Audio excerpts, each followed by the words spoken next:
जय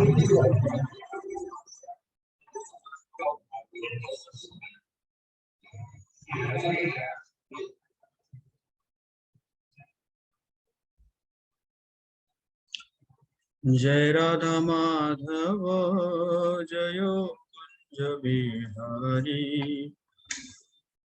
जय गोपी जन वल्लभ जय गिरिवरधारी जय राधा माधव जय कुंज बिहारी जय गोपी जन वल्लभ जय गिरिवरधारी यशोदानंदन ब्रज जन रंजन यशोदानंदन ब्रज जन रंजन यमुना तीरवनचारी यमुना तीरवनचारी जय राधा माधव जय कुंज बिहारी हरे कृष्ण कृष्ण कृष्ण हरे हरे राम राम राम हरे हरे कृष्ण कृष्ण कृष्ण हरे हरे राम राम राम हरे हरे कृष्ण कृष्ण कृष्ण हरे हरे राम राम हरे हरे कृष्ण कृष्ण कृष्ण हरे हरे हरे राम राम राम हरे हरे। जगत गुरु श्री प्रभुपाद की जय। हरि नाम संकीर्तन की जय। हरे कृष्ण महामंत्र की जय। ओम ज्ञानतिमिरान्धस्य ज्ञानाञ्जनशलाकया चक्षुरुन्मिलितं येन तस्मै श्रीगुरवे नमः। श्रीचैतन्यमनोभीष्टं स्थापितं येन भूतले स्वयं रूप कदा मह्यं ददाति शतदान्तिकम्। वन्देऽहं श्रीगुरो श्रीयुतपदकमलं श्रीगुरुन् वैष्णवांश्च श्रीरूपं साग्रजातं सगणरघुनाथान्वितं तं सजीवम् साद्वैतं सावधूतं परिजनसहितं कृष्णचैतन्यदेवं श्रीराधा कृष्णपादान् सगणललिता श्रीविशाखान्वितांश्च। हे कृष्ण करुणा सिन्धु दीनबन्धु जगत्पते गोपेश गोपिकान्त राधाकान्त नमोस्तुते। तप्त कांचन गौरांगी राधे वृंदावनेश्वरी वृषभानुसुते देवी प्रणमामि हरिप्रिये। वाञ्छाकल्पतरुभ्यश्च कृपा सिन्धुभ्येव च पतितानां पावनेभ्यो वैष्णवेभ्यो नमो नमः। जय श्री कृष्ण चैतन्य प्रभु नित्यानंद श्री अद्वैत गदाधर श्रीवासादि गौर भक्तवृंद। हरे कृष्ण कृष्ण कृष्ण हरे हरे हरे राम राम राम हरे हरे। नमो ओम विष्णुपदाय कृष्ण पृष्ठाय भूतले श्रीमते भक्तिवेदांत स्वामी नामिने। नमस्ते सरस्वती देवे गौरवाणी प्रचारिणे निर्विशेष शून्यवादी पाश्चात्य देशतारिणे।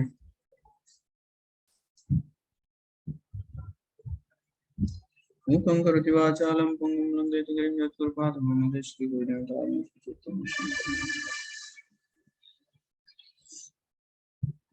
नारायणं नमस्कृत्य नरो चैव नरोत्तमं देवीं सरस्वतीं व्यासं ततो जयमुदीरयेत्। नष्टप्रायेषु भद्रेषु नित्यं भागवत सेवया भगवति उत्तमश्लोके भक्तिर्भवति नैष्टिके। ओम नमो भगवते वासुदेवाय। ओम नमो भगवते वासुदेवाय। ओम नमो भगवते वासुदेवाय। अभी आप लोग सब अपना माइक को अनम्यूट कर सकते हैं। ध्यान रखिएगा पीछे से कुछ नॉइज ना हो और मेरे पीछे ये श्रीमद् भागवतम के श्लोक को उच्चारण कर सकते हैं।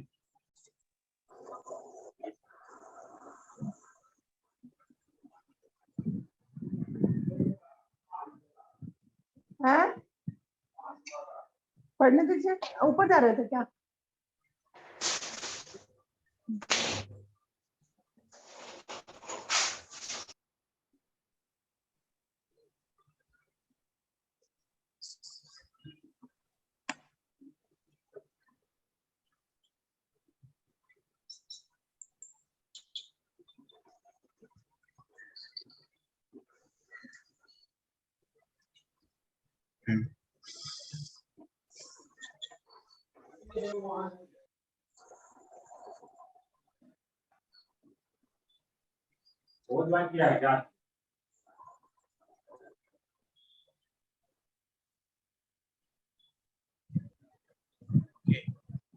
म्यूट नहीं है।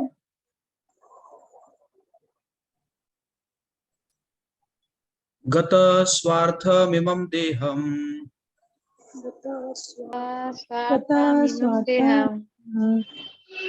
विरक्तो मुक्तबन्धनः विरक्तो मुक्तबन्धना अविज्ञात गतिर्जयात्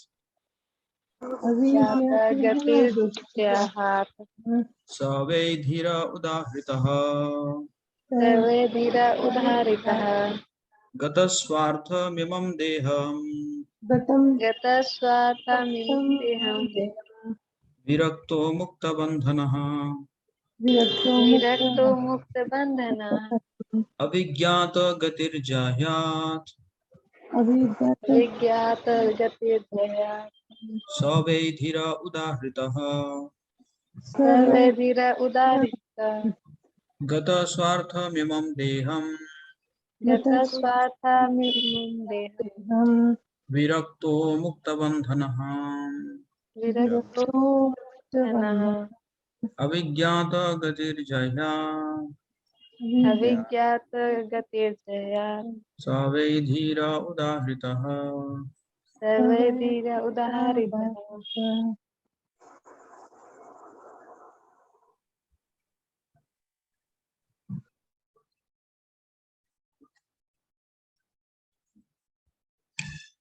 वो धीर कहलाता है जो किसी अज्ञात सुदूर स्थान को चला जाए और जब यह भौतिक शरीर व्यर्थ हो जाए तब सारे बंधनों से मुक्त होकर अपने शरीर को त्यागता है।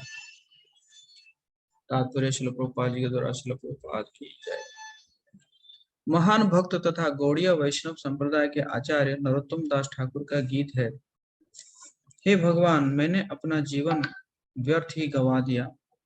मनुष्य शरीर पाने पर भी मैंने आपकी उपासना की उपेक्षा की है, अतः मैंने जानबूझकर विष पान किया है।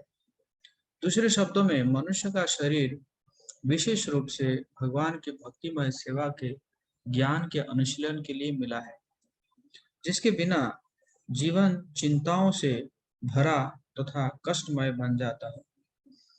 अतएव जिसने ऐसे सांस्कृतिक कार्यकलापों के बिना ही अपना जीवन गंवा दिया हो तो उसे सलाह दी जाती है कि वह मित्रों तथा संबंधियों को बताए बिना घर छोड़ दे और इस तरह परिवार, समाज, देश इत्यादि के बंधनों से मुक्त हो ले तथा ऐसे अज्ञात स्थान में शरीर का त्याग करे जिससे लोग यह न जान सके कि कब और कैसे उसकी मृत्यु हो गई।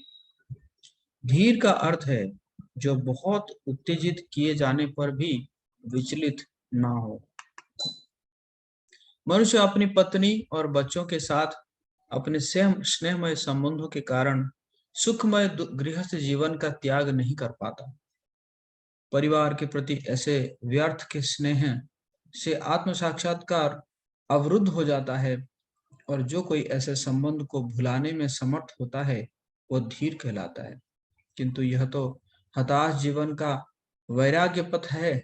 ऐसे वैराग्य का स्थिरीकरण प्रामाणिक संतों तथा स्वरूप सिद्ध महात्माओं के सानिध्य से ही संभव है, जिससे मनुष्य भगवत भक्ति में प्रवृत्त हो सकता है। दिव्य सेवा भाव को जागृत करके भगवान के चरण कमलों में एक निष्ठ शरणागति संभव है। भगवान के शुद्ध भक्तों की संगति से ऐसा संभव हो पाता है। धृतराष्ट्र भाग्यशाली थे कि उनका ऐसा भाई भी था जिसकी संगति उनके हताश जीवन के लिए मुक्ति का साधन थी।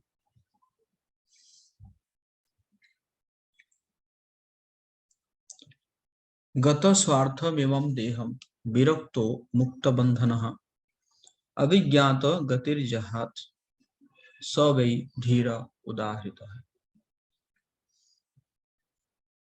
अनुवाद फिर हम दोबारा रिपीट कर रहे हैं। वो धीर कहलाता है जो किसी अज्ञात सुदूर स्थान को चला जाए, और जब यह भौतिक शरीर व्यर्थ हो जाए तब सारे बंधनों से मुक्त होकर अपने शरीर को त्यागता है। बहुत सुंदर यहाँ पे वर्णन है कि कौन जो है वो धीर व्यक्ति है। कौन धीर व्यक्ति है? भगवद गीता का कौन सा श्लोक है जिसमें धीर के बारे में शब्द चर्चा है? धीर भगवान को भगवद गीता में कौन से श्लोक में कह रहे हैं कि वो धीर व्यक्ति है? किसी को याद है? आप सब अपना कैमरा ऑन कर सकते हैं। किसी को याद है कौन सा श्लोक में भगवान कह रहे हैं?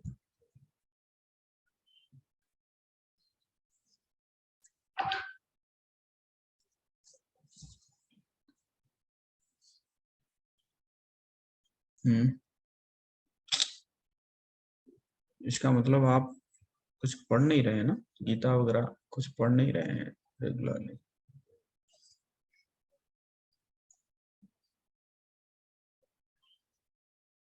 दो 11 नहीं, 2:13।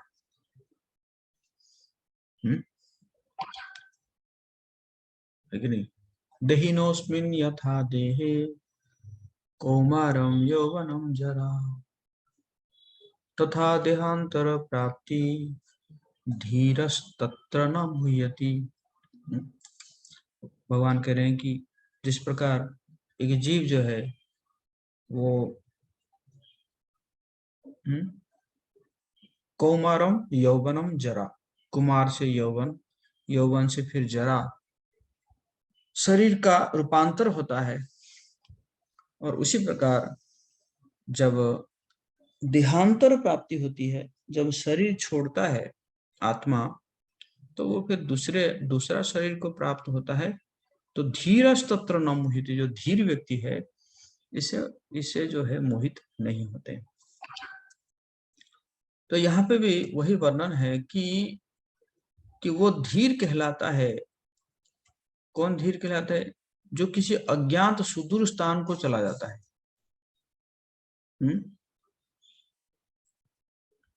इसको एक्चुअली देखा जाए तो इसी को बताया गया है कि ग्लोरियस डेथ, मतलब महिमामय मृत्यु किसको कहा जाएगा? अगर वो मृत्यु से पहले किसी अज्ञात सुदूर स्थान को चला जाए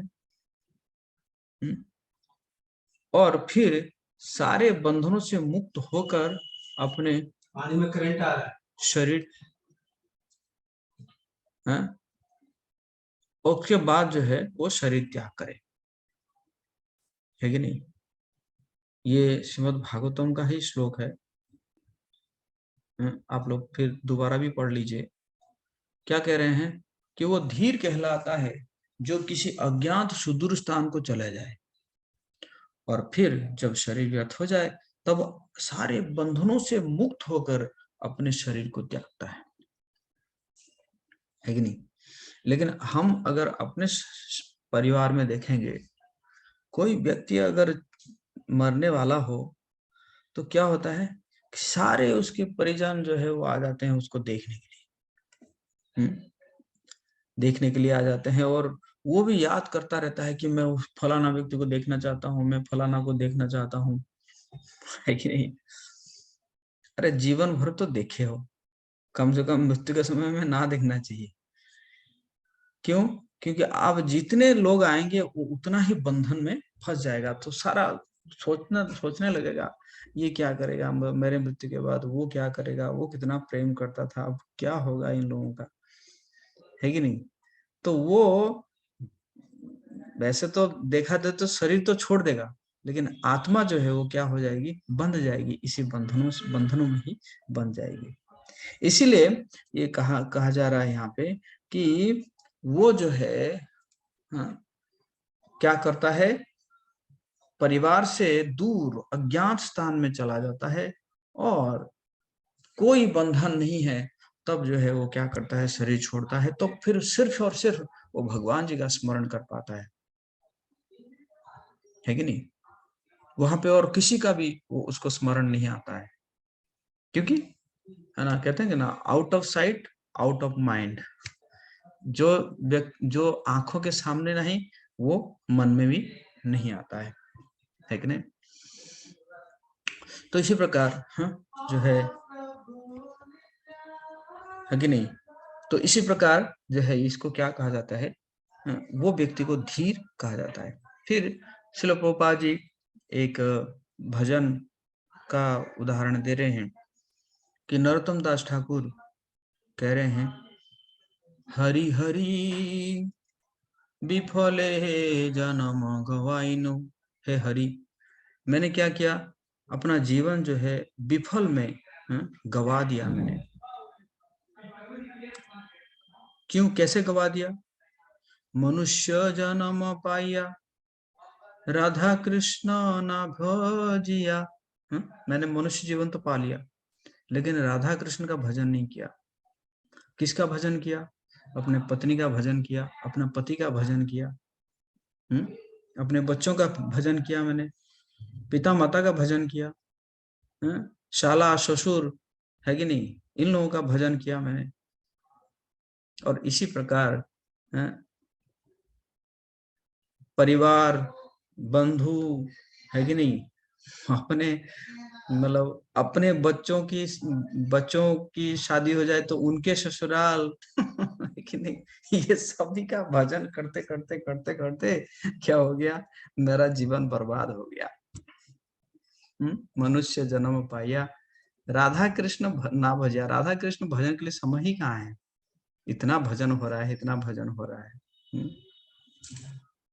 कल मैं एक जगह गया था, तो वहां पे मैं प्रवचन दे रहा था, लेकिन वहां पे एक छोटा सा बच्चा था। कुछ वहां पे जो औरत लोग थे, माताजी लोग थे, उनका ध्यान मेरे प्रवचन पर नहीं था, बल्कि उस बच्चे के ऊपर था है कि नहीं। वो बच्चा कैसे थोड़ा सा हंस देता है तो पूरा एकदम वो सब एकदम पुलकित हो जाते थे, एकदम वो हो जाते थे, है कि नहीं। तो देखा जाए तो हालांकि उस समय में भगवान जी का भजन करने के लिए, भगवान का नाम उच्चारण करने के लिए उनको उपदेश दे रहा था, लेकिन उन लोगों का मन किस में है, वो छोटा सा बच्चा है, उसी के पास है कि नहीं। तो यही जो है समस्या है। तो इसी प्रकार कह रहे हैं कि मनुष्य जन्म पाइया राधा कृष्ण ना भजिया, जानिया सुनिया विष खाइनो। मैं जानबूझकर, मैं जानता हूं, है कि नहीं, ये सब जो है क्षणिक है कि नहीं। लेकिन मैंने जानबूझकर मैं क्या किया, जहर ले लिया मैंने, जानिया सुनिया विष खाइनो, है कि नहीं। और फिर प्रभुपाद जी कह रहे हैं कि जो मनुष्य शरीर मिला है ये विशेष रूप से भगवान की भक्ति में सेवा के लिए मिला है कि नहीं, या उस सेवा के बारे में ज्ञान को अनुशीलन करने के लिए मिला है। और अगर भक्ति नहीं करते हैं, है ना, तो फिर जीवन क्या हो जाता है, जीवन जो है चिंताओं से भर जाता है और कष्टमय बन जाता है, ठीक है नहीं, चिंता चिंता चिंता, ठीक है नहीं, पैसों की चिंता, बच्चे कैसे सुखी रहेंगे, है ना, बच्चे कैसे सेटल हो जाएंगे, कहीं पे जमीन लिया था वो फंस गया है उसकी चिंता, है कि नहीं, ये चिंता चिंता चिंता लगी रहती है।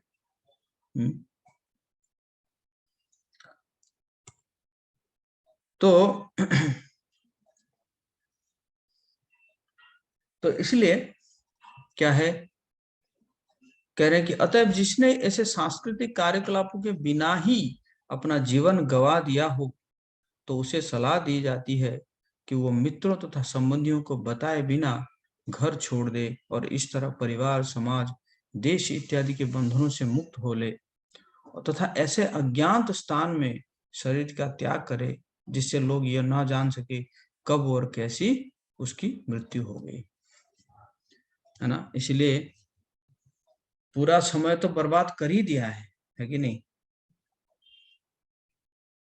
दुर्लभ मनुष्य जन्म लभिया संसारे, है कि नहीं।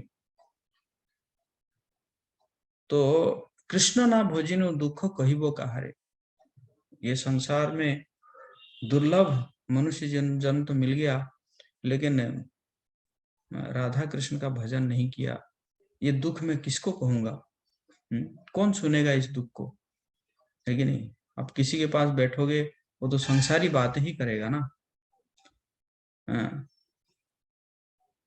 बट ये दुख मैं कहाँ किसके पास बताऊंगा, है कि नहीं।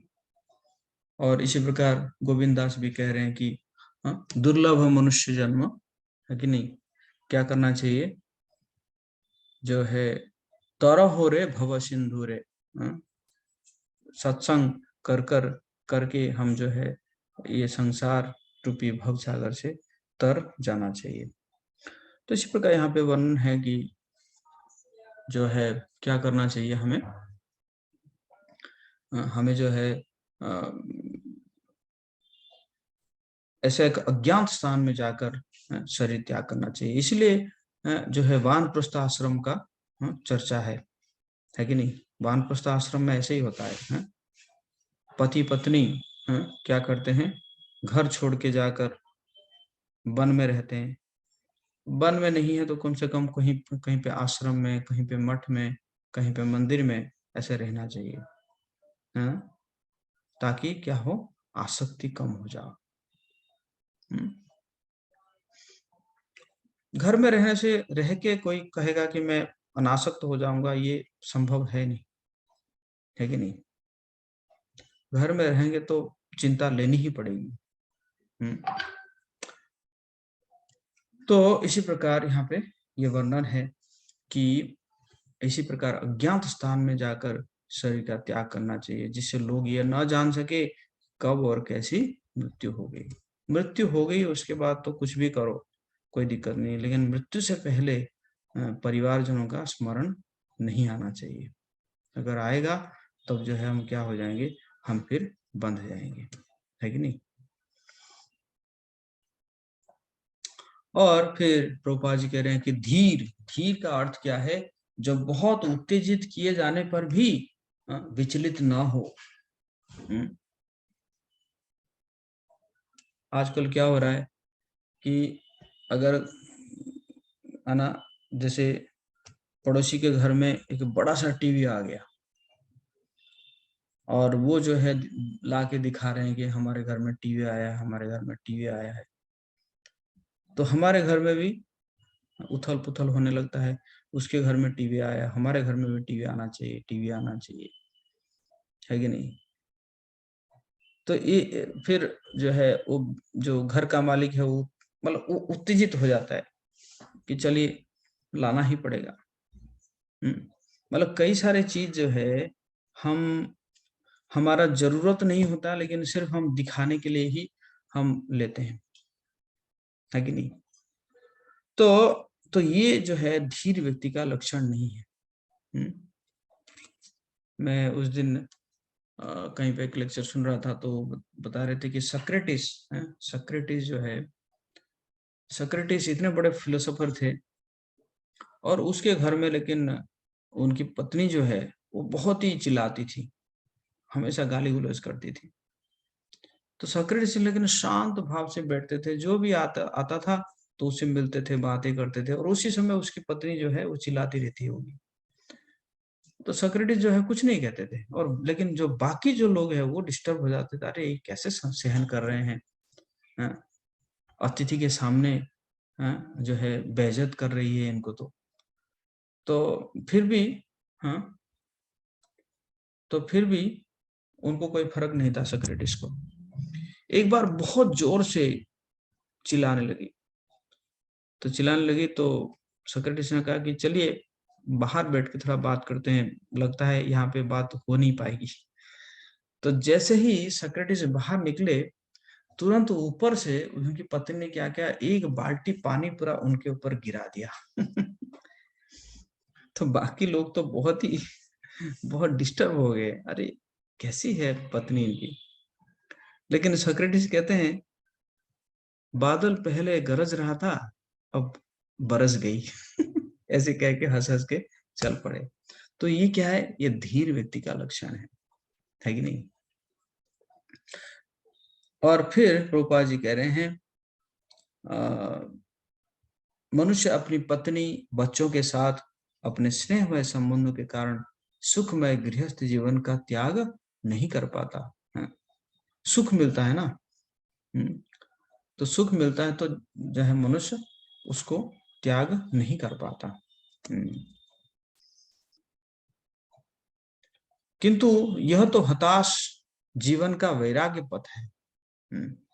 ऐसे वैराग्य का स्थिरीकरण प्रामाणिक संतों तथा स्वरूप सिद्ध महात्माओं के सानिध्य से ही संभव है, जिससे मनुष्य भगवत भक्ति में प्रवृत्त हो सकता है।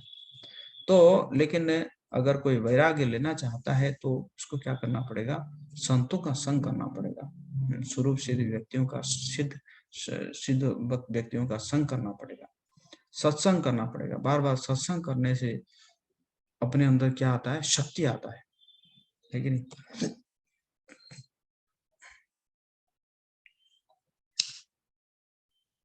और फिर इसी प्रकार मनुष्य जो है भगवत भक्ति में प्रवृत्त हो सकता है। दिव्य सेवा भाव को जागृत करके भगवान के चरण कमलों में एकनिष्ठ शरणागति संभव है। तो क्या करना पड़ेगा, दिव्य सेवा भाव, भगवान जी का हमेशा सेवा कर रहे हैं ना, कोई आराम नहीं है। तो ये सेवा के द्वारा तो भगवान के चरण कमलों में शरणागति संभव है। अयि नंद तनुज किंकरम पतितं मां विषमे भवाम्बुधो कृपया तव पाद पंकज स्थित धूलि सदृशं विचिंतय। हे नंद तनुज, मैं तो आप इस संसार में गिरा हुआ हूँ, है ना, तो आप जो है क्या कीजिए, अपने चरण कमलों की धूली बनाकर एक धूल का कण आप कण बना लीजिए,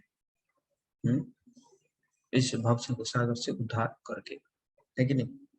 कुंती महारानी कहती है कि त्वयि में अनन्य विषया मतिर मधुपते सकृत रतिम उद्धव गता दधा गंगे वगम उदन्वती। जिस प्रकार नदियां क्या करती है कि समुद्र की और नेचुरली बहती जाती है, उसी प्रकार मेरा मन भी स्वाभाविक रूप से आपके चरण कमलों के प्रति जो है बहता चले, है कि नहीं? तो इसी प्रकार भगवान के चरणों कमल के में एक निष्ठ शरणागति संभव है भक्तों की कृपा से, हैं, साधु की कृपा से, संतों की कृपा से, है कि नहीं।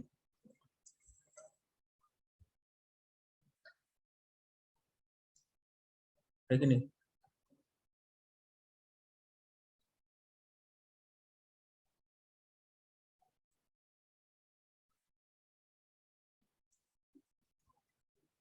भगवान के शुद्ध भक्तों के संगति से ही ऐसा संभव हो पाता है। जो भगवान के शुद्ध भक्त है। शुद्ध भक्त मतलब क्या है? मन में और कोई इच्छा नहीं है, सिर्फ एक ही इच्छा है, कैसे भगवान प्रसन्न होंगे, कैसे भगवान प्रसन्न होंगे, है कि नहीं। अपने इंद्रिय काम वांछा होय तारक नाम कामो, कृष्णेन्द्रिय काम वांछा होय प्रेम नाम। ऐसे कृष्णदास कविराज गोस्वामी बोलते हैं कि जब हम अपनी इंद्रियों को सेवा तुष्टि करते हैं तो वो काम है, और जब भगवान की इंद्रियों को तुष्टि करने के प्रयास करते हैं वो क्या है? वो प्रेम है कि नहीं। तो इस प्रकार शुद्ध भक्त जो है वो क्या करते हैं? भगवान की सेवा, है ना, सिर्फ भगवान की सेवा, भगवान कैसे प्रसन्न होंगे उसी के बारे में हमेशा सोचते रहते हैं, हमेशा सोचते रहते हैं, है कि नहीं। चित्ते करिया कौन आर ना करी हो मने आशा, और कोई आशा नहीं है भगवान की सेवा के बिना, या भगवान को प्रसन्नता करने के बिना और कोई इच्छा नहीं है। तो वो क्या है? वो शुद्ध भक्त है ना। तो इसी प्रकार भगवान के शुद्ध भक्तों की संगति से ही ये सब क्या हो जाएगा? ये संभव हो पाएगा, लेकिन नहीं। हो सकता है कि कोई पढ़ के जो है सुन के डर रहा होगा, ये कैसे होगा, ये कैसे होगा। हो सकता है अगर हम क्या करें, भक्तों की संगति ले, है ना, शुद्ध भक्तों की संगति ले। और फिर प्रभुपाद जी जो है धृतराष्ट्र को बता रहे हैं कि ये तो बहुत ही भाग्यशाली है, क्योंकि इसको जो है महात्मा विदुर वो जो है स्पेशल समय देकर, विशेष समय देकर उसको क्या कर रहे हैं, है ना, उनको उद्धार कर रहे हैं,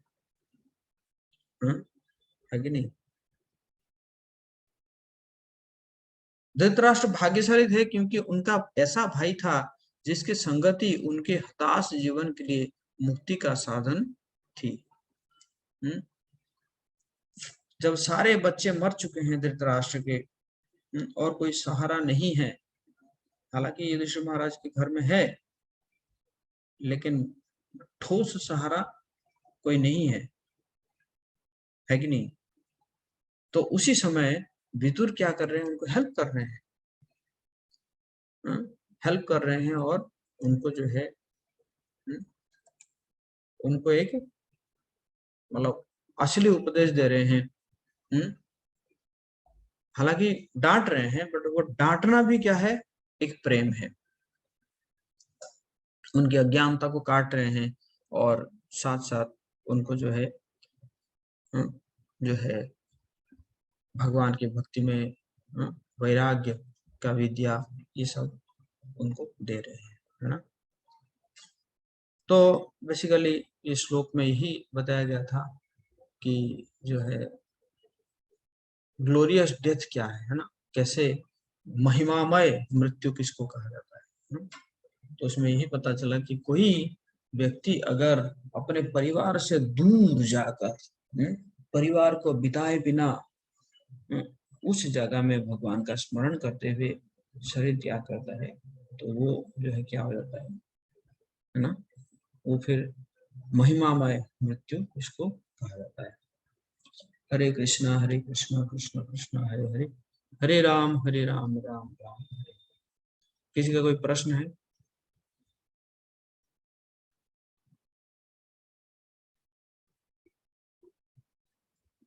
हाँ बोलो। हरे कृष्णा प्रभु जी। बोलो। प्रभु जी मतलब जैसे अगर मतलब पता कैसे चलेगा कि मतलब मुझे कब मरना है, और जैसे अगर योगी जन रहे हैं वो लोग तो पता कर लेते हैं कि हमको वो लोग स्थान और समय का पता कर लेते हैं कि इस टाइम में मरना है, तो वो लोग तो पहले से ही मतलब फैमिली को छोड़े हुए रहते हैं। तो मतलब ऐसा कौन से लोगों के लिए मतलब ये मतलब यूज किया गया है कि मतलब ऐसे जगह पे मरना चाहिए जहाँ पे मतलब फैमिली नहीं है, मतलब फैमिली से दूर मरना चाहिए। तो मतलब अब पता थोड़ी ना चलेगा कि कब मरना है, कैसे मतलब कैसे शरीर त्याग करना है, तो सुसाइड करना होता है क्या उसमें? ये सुसाइड थोड़ी करना है, पता चल जाता है ना। जैसे वो नहीं है कि क्या बोलते हैं, एक बार जो एक वकील था, वकील की मृत्यु हो गई, तो यमलोक में गया, और यमराज जो है उसको दंड देने वाले ही थे। बोला sorry sorry Yamraj, I have some questions. तो यमराज ने कहा पूछो।